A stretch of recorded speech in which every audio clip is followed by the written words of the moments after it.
In the New York Daily News, our man Frank Isola mentioned that Lala Anthony said her husband Carmelo and family had mentally moved to Houston and figured a deal would be done by now with the Rockets.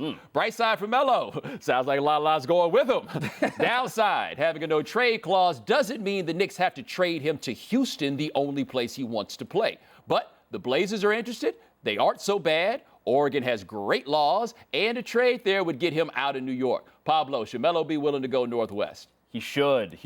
And we are, by the way, in this fascinating position where the Knicks company intranet is basically making fun of him and/or refusing to associate themselves with him because the new GM, Scott Perry, posted this thing on a blog on the team website talking about how the future of the team was bright, but never mentioned Carmelo. You had Phil Jackson talking about, through allegedly Charlie Rosen, his friend, how Melo had these problems. He was retweeting stuff on this Kevin Ding article. So everybody involved in this equation wants Carmelo Anthony out of there. But if I'm Melo, Bo, and I have this weekend to play with, I'm kind of holding out hope that they trade me to Houston, and failing that, yes, I will give you my approval for a trade to the Blazers, but I'm still holding out hope that I get to go where I want to go. Hold on now. You are a Knicks fan, right? I mean, genetically speaking. Okay, now yes. When is the last time the Knicks had a player who was still good, but they wanted to get rid of him? Do you remember who that player was? I mean, are you referring to one Patrick Aloysius Ewing? I was actually going with Stephon Marbury. Oh. Now, what happened with Marbury? Eventually, they told him not to show up, and they kept hoping he would go for a buyout, and he said, no, they're going to pay me all of my money. Right, and that's game after game, week after week went where Marbury showing up to Knicks games that he's not playing in until eventually they had to let him go. If Melo wants to go to Houston, then you don't settle for anything less than going to Houston. They don't want him there. There's a good chance they'll say, Melo, why don't you stay away?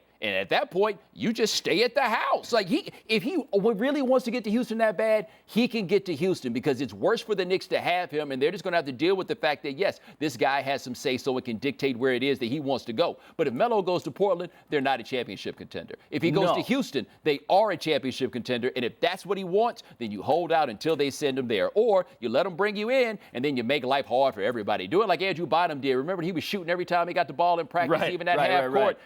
That's what I would do. So you want some version of an Operation Shutdown for Carmelo Anthony where he gets to use your dislike of him as a weapon in a negotiation, which is kind of perfectly Carmelo Anthony that I think about it. And it is fantastic for our business. It is absolutely that. And you're right, though. The Blazers with Carmelo, they're not a top 5 team in the league. They're not the Warriors, Rockets, Spurs, Celtics, Cavs.